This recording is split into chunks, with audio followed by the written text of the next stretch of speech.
So let's go.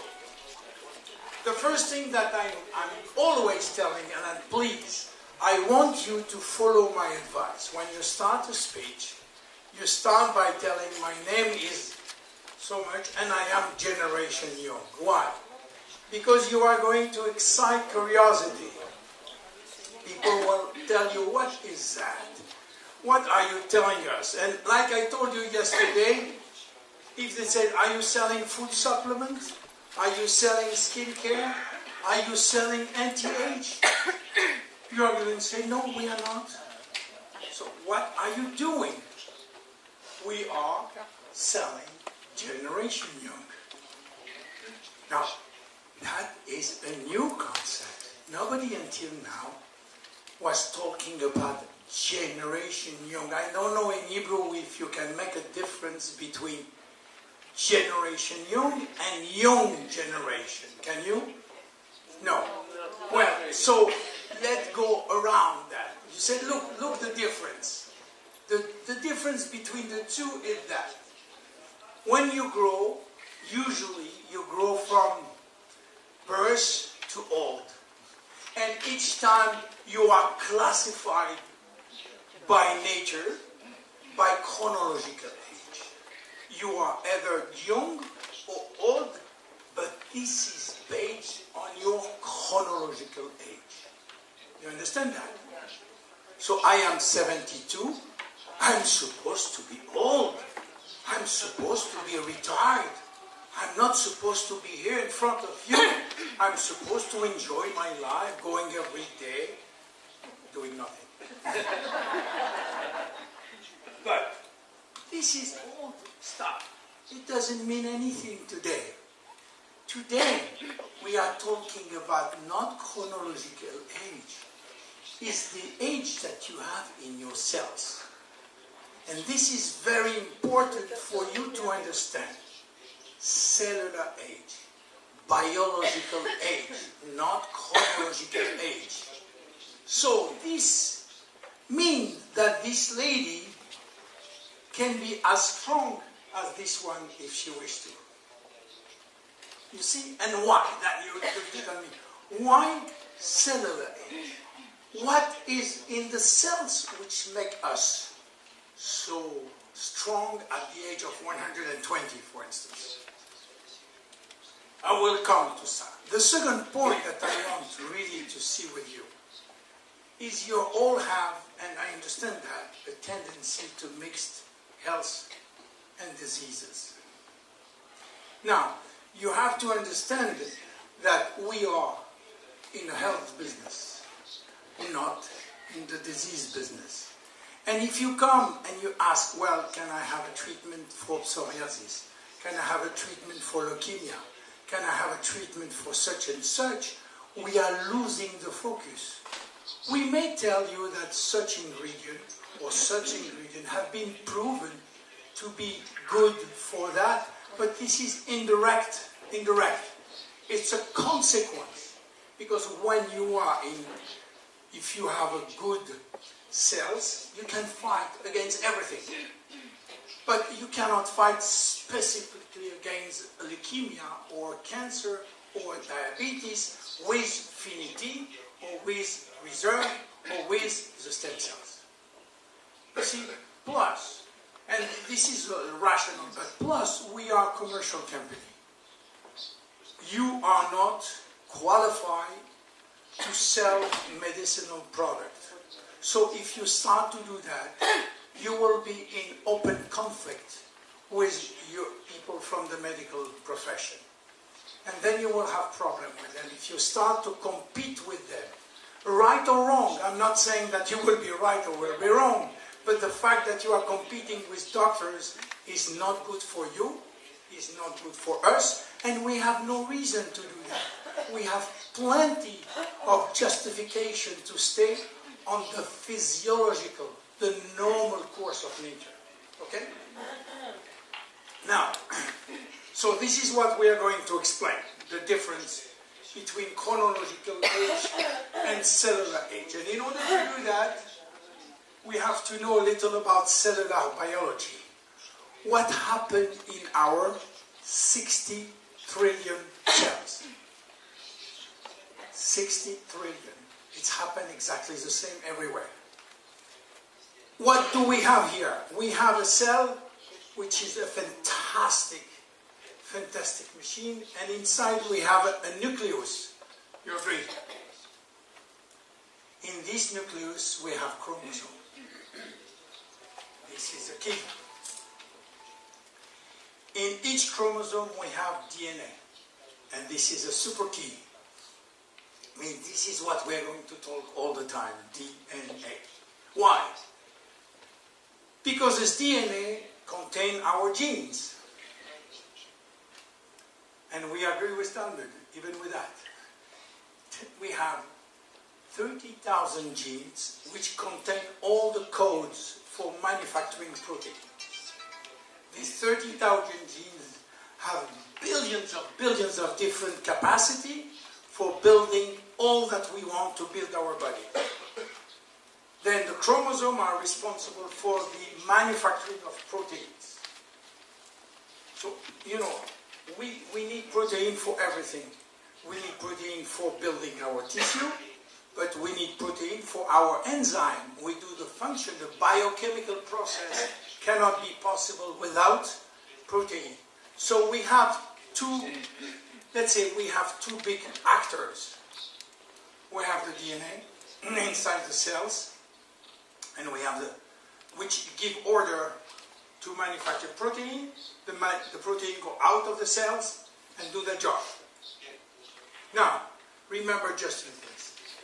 We need energy for that. In order to do that, we need energy. And we have a power plant inside the cells. The power plant is called mitochondria. Have you heard about this word? Mitochondria. The mitochondria have also a DNA. Now we have to protect both DNA. The DNA of the mitochondria and the DNA of the nucleus. Once you do that, you have energy to build protein, the good one. And this is very important for keeping your body healthy. So all our effort in all our products will be targeted here, in the DNA. This is why I want you to be very familiar with this word DNA and what is inside. You can read in Google.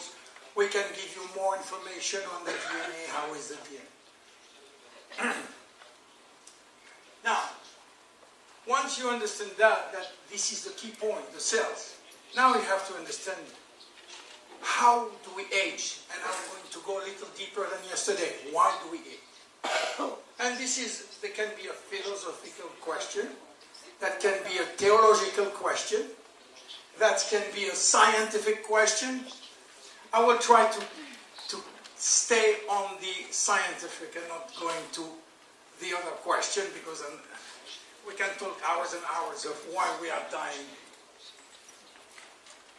First question, very important. Is aging a disease or not? Is it aging a disease? Because if it's a disease, it will be cured one day. Because today, it's a disease which have 100% mortality. Yes, we cannot go, we have to admit it. The world record is 122 years. It's a French woman named Jeanne Calment. She lived 122 years. She died in 1997, and nobody breached the record until now. But it's coming. Now, every scientist thinks today that aging is a disease, and it's a result of age-related diseases. We are not dying from oldness. We are dying because one of our functions is stopping. Either the heart, either the kidney, either the lung, either the brain, but something stopped to function and then we die. Even if we are very old, we cannot die from oldness. Something has to happen in order for us to die. So yes, is aging a disease? Probably yes. 99% of the scientists think it is a disease. It's just we don't know yet how to cure 100% of this disease, but it's coming. Now, do you know that every day, do you know that, and it's a fact, every day we are winning 6 hours more in our longevity. 6 hours more every day. Well, take the count. Beginning of the 20th century, the average of expectancy of life was 40 years. 100 years after, it was 82 years. Means we double longevity in 100 single years, small years. Every day, we have a chance to live 6 hours more. That is a fact. The problem, we don't know why. We don't even know why. We can say it's better living, it's fighting against infections, probably is in part, but basically we don't know why. Now, the only problem that we know, can we accelerate that? Can we speed up this? And this is possible today. Many scientists think that we can live until the age of 1,000. 1,000. Aubrey de Grey, one of the biggest biogerontologists in the world in Cambridge, UK, has a foundation which is Google paid, the PayPal owner put money on that. His foundation is called Methuselah Foundation, Methuselah Foundation. You know why? Why Methuselah Foundation? How long? 969. Exactly. This is why. Because Methuselah lived, based on the Bible, 969 years. And he created a foundation called Methuselah Foundation, which is highly, highly scientific. You will see the top scientists working in this foundation. You can go and see Methuselah Foundation. And he gives prize every year to the people who can translate. He works with Russian groups, with American groups, with European groups. So, now, why I'm telling you that? Because we have to have hope today to live more than what we are today. Now, the problem for our generation is to find a new Nobel Prize, which will find something which will keep us 30 years more. In order to find another Nobel Prize, we'll find another thing to keep us 30 years more, and so on and so on. But for our young generation, our grandchildren, we already know that one of your grandchildren will live more than 200 years. This is sure. This is a fact. One of yours will live more than 200. Is it a good news? Let's go on this business. It's a hot business. Good or not? So, now, if we come back now to pure biology, we have three major causes. Today, it's accepted that we have three major causes of getting old, and all related to DNA. All. The first one is DNA damage. Now, DNA damage is something normal. You know, I told you many times, life, it's a permanent battle. Always in life, wherever you go, wherever you do, you will have always some people trying to destroy you and some people trying to rebuild you. Or something which will build, something which will destroy. All the time, there is a permanent battle between what we call inhibitor and activator. This is life. This is the basic of what we call homeostasis, which means that the goal of nature, the goal of our body, is to rebuild the balance between activator and inhibitor. Let me give you an example which is bad. You know, when somebody dies, what happened? Unfortunately, I am a specialist of intensive care, and I see a lot of people dying, but you probably, in the life in Israel, you have seen that too. You have the abdomen which is swelling very, very quickly. Because suddenly, bacteria, which was your friend, become your enemy.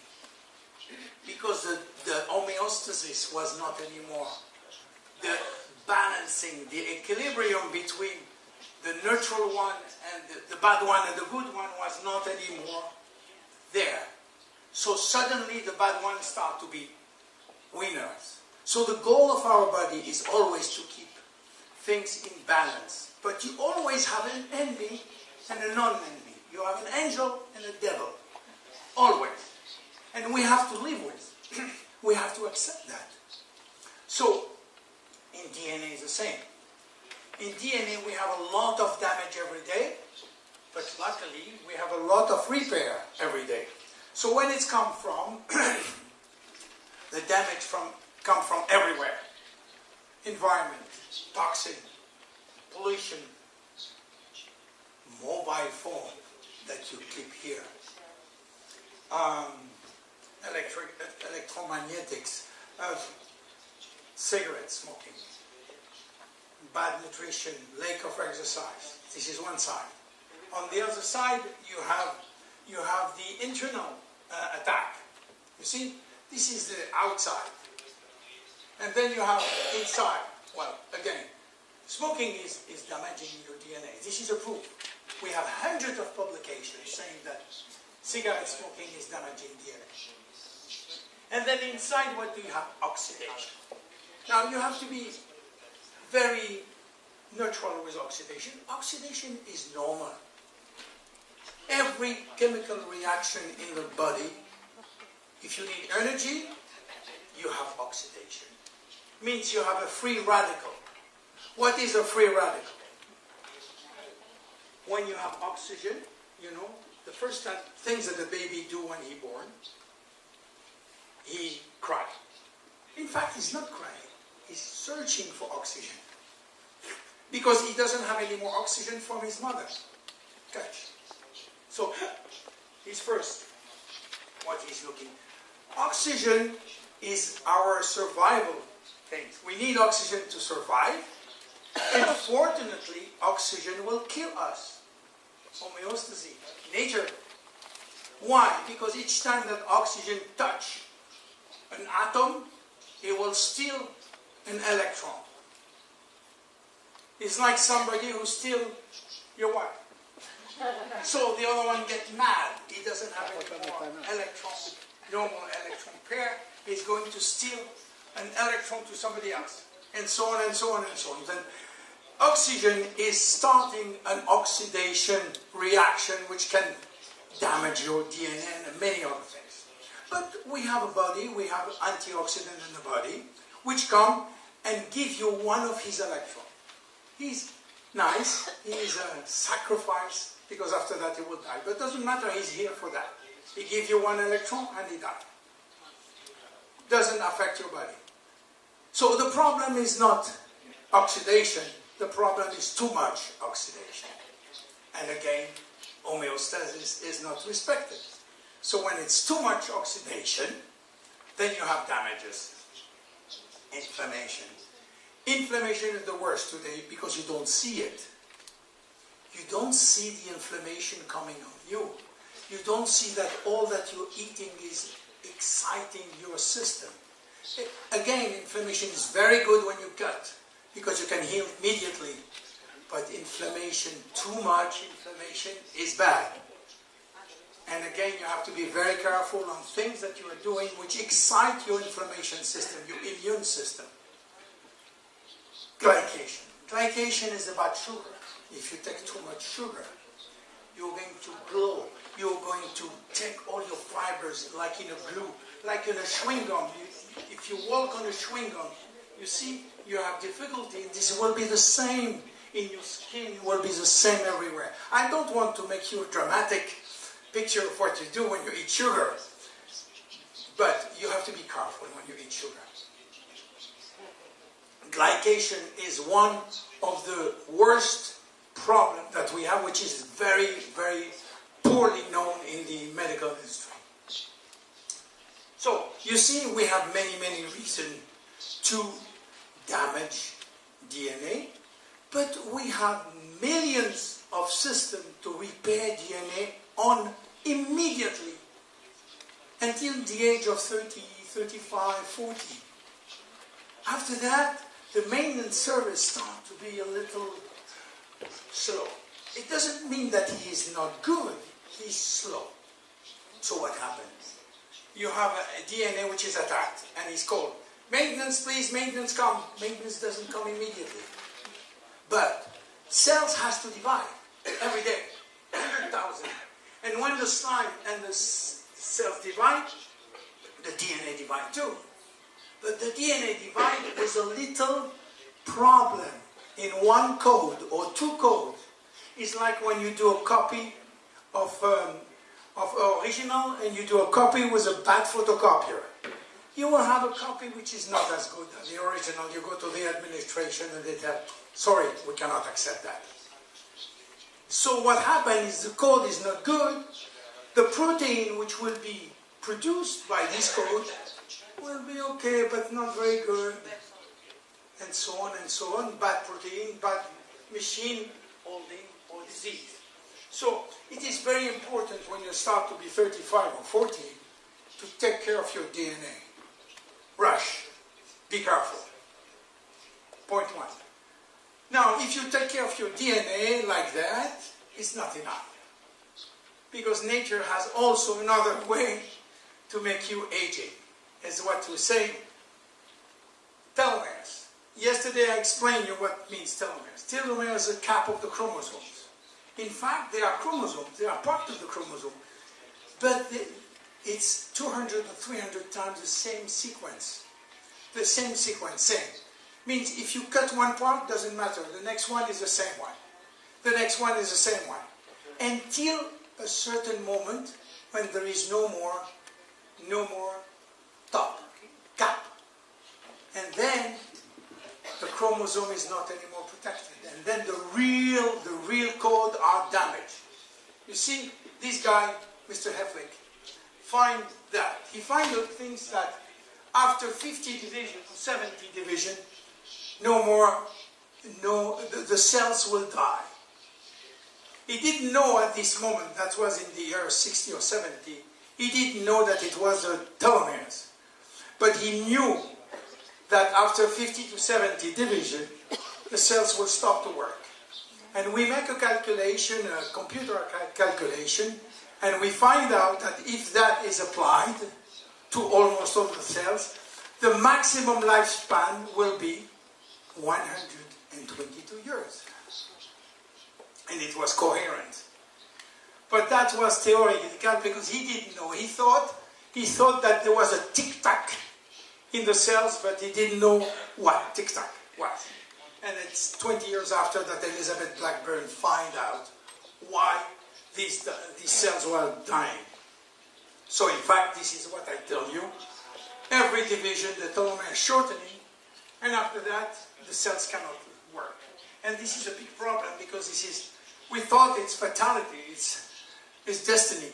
We cannot do nothing about that. The third point to get old is stem cells. Now, let's go a little more than yesterday in detail of stem cells. As I told you, everything starts here. When that is consumed, this is what happens. The fusion between spermatozoid and the ovula. And the champion between the 1 billion spermatozoids, which will swim the fastest, will reach the ovula. You see wasting 1 billion spermatozoids for one. Nature sometimes makes things which we don't understand why. Probably the Talmud will tell us why. But you see, one is coming, and when they hit the ovula, boom, the life is starting. The life is starting by what we call a zygote, which is the first embryonic stem cells. This is our first one. Then this zygote is going to duplicate like M&M very quickly in a network which is called blastocyte. This is a network of embryonic stem cells. And then these embryonic stem cells will give birth to the 3 major embryonic tissue. And this is very important, this embryonic. This is why government doesn't want us to touch this one, because you can almost clone somebody with that. We can reproduce human beings. This is why it's very regulated to use that. Plus, you can obtain that until several years, you can obtain that only by embryo. Human embryo, which means that you have to have abortion for that. But this is regulated. We don't use that in our company. We use adult stem cells, and I will explain you what is adult stem cells. So after 1 week, and this is a confusion, you know. People think that adult stem cells are the stem cells that you have when you become adult. Means 18 years old. No. Adult for the cells, if it's 7 days after conception. You become adult in terms of cells. And this is big confusion that people do. So after 7 days, your cells become adult. Now, they can do whatever cells we want, but in a certain area. Everyone coming from ectoderm, from mesoderm, can do, let's say, 10, 12, or 20 family of cells, no more. So, with this one, we cannot clone anybody. With this one. We can do a part of the body, but we cannot clone everything. You understand the difference? No. It's called... No. No? No. No. We can. With the one here, this one. You agree with one cell, this is me, with one cell. Means if I can take one like that from me, I can reproduce myself. You understand? Yeah. Now this is almost cloning. If I can, until that, I can do the same. Because I can produce everything that I want. Starting here, the stem cells are divided in 3 parts. And every 3 parts can do only 1/3 of what we can have in a human being. You see? So if you take this one, you cannot make a new baby. You can do new, fresh tissue, but not the baby. This is why regulation have stopped and very controlled the use of embryonic stem cells. But now scientists come with a fantastic things. They take this one here and they can genetically modify this one to become this one. It's called IPS. Now, no problem of ethic because it doesn't come from embryo. You see the application today? Now, this is only for treating disease, of course, because when you have that, you can treat a lot of genetic diseases. So, the stem cells is a revolution in the world today. Medicine is going to change everything with the stem cells. We have only a small idea with our skin, because we cannot do more. We are a commercial company, we cannot do medical procedures with these stem cells. We're going to go very far, especially in Israel. They are very, very aware, and they're really ahead of the research here in Israel. You know, they inject stem cells in the eyes to recover vision on blind people. Here, University of Jerusalem. So, what happened is during all the... Then after 2 weeks or 3 weeks, all the basic cells are ready. We have 200 family of cells. They are ready to go. And what they do for 9 months, they grow. Quantitatively, they grow. And they become a baby. All Jeunesse. All from Jeunesse, of course. And pure Jeunesse people. So what happened after when they're born? We keep some stem cells in stock. That is important to understand that we have stem cells in case of we need replacement, cells replacement.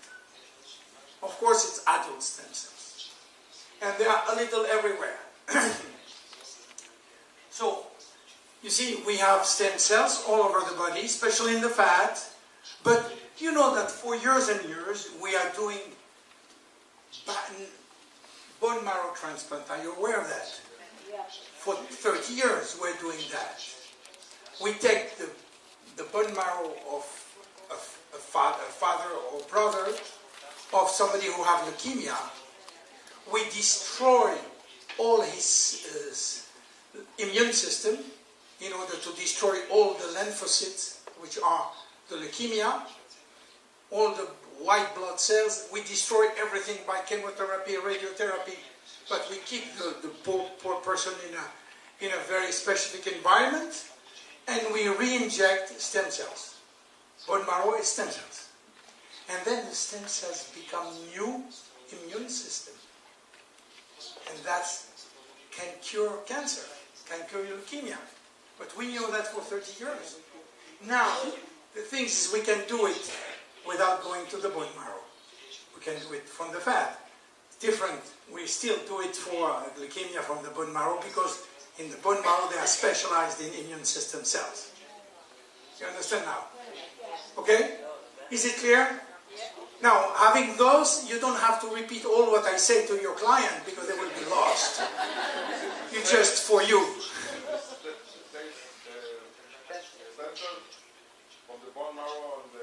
Not exactly. This is called mesenchyme stem cell. This is other quality for other purposes.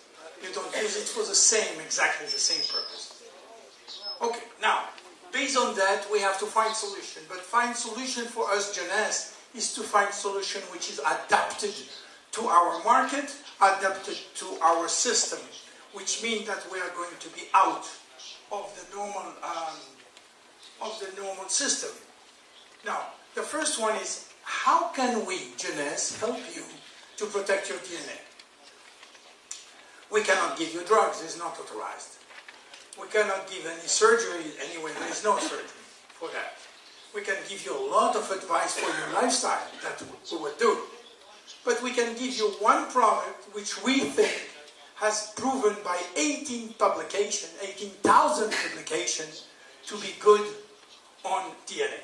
And that's resveratrol. And I told you yesterday, you remember I told you about homeostasis. We are not working on DNA damage. No need. Too difficult. You know, changing the environment, it will take some 100 years. But working on DNA repair is possible. That's what we're doing. Working. And then is the story of resveratrol. The story of resveratrol is based on one fact, which is a scientific fact. Calorie restriction. This is very known, called CR. Calorie restriction is a method of increasing longevity by eating less. And it has been proven all over the world. If you eat less calorie, 40%, it has to be around 1200 calories a day, you can increase your longevity, but you have to do that all your life. Why? Because when you do that, and it's, as I told you, it's applicable to human, we have examples all over the world, that if you do that, you will wake up genes. Now, I have to tell you a little about gene mechanism. Genes are the codes for building protein. But they are all the same in all our cells. You have every gene in our 60 trillion cells. Now, why are we different? We have the same genes. We have the same code. We have 99.9% same DNA chromosome. And we are different. Because it's a question of, we call it epigenetics. It's a question of how to activate certain gene at the right time. You are going to activate only 10% of your gene every day, no more. Because you don't need more. I need a specific protein for having lunch with Eran. Oh, no, exactly.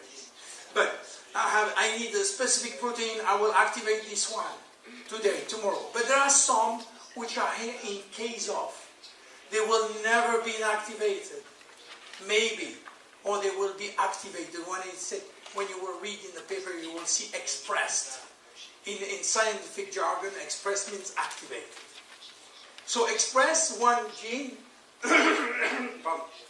is something very specific that you do for a certain purpose. And there is genes which are in our deep brain. You know, our brain is made of 3 layers, like an ice cream. You know, when you buy an ice cream with 3 bowls, you have 3 bowls. And the first bowl is called the reptilian. The reptilian brain is the old one, the one which is specialized in survival of the species. We are going to reproduce our human being because of the reptilian. Above that you have the emotion, hippocampus. And on the other side you have the cortex, which is the last one, the computer. We are the only one to have that. The other one doesn't have the computer. Well, a small computer. So the reptilian one is responsible for survival. Usually it's sleeping. We call it reptilian because it's big in crocodiles, it's big in snakes. Okay, in this one we have all the codes for surviving. You are sleeping all the time because you don't eat, except when you don't eat anymore. If you don't eat, hey, ding, ding, ding, alarm, alarm, alarm, all the genes start to wake up. What's happened? And especially two genes that Dr. Sinclair find, you know, which called sirtuin-1 and sirtuin-2. So what they do, there is a lot of study of how they work, but it's extremely complicated. To make the story simple, they are boosting everything. Boosting immune system, boosting cardiovascular system, boosting expression system. So suddenly, all your systems start to work as their optimal level. And when they start to be optimal level, they start to fight against enemy. And certainly the immune system, which is the most important, start to fight against flu, against cold, against everything. So the goal is to get those 2 sirtuin activated as long as we can. And the idea was to stay, and there is many groups in America and even in Europe which is going to do calorie restriction practice by not eating more than 1,200 calories. But be careful, in this 1,200 calories there is all vitamins and minerals, of course. It has to be a balanced nutrition. So, it is not practical.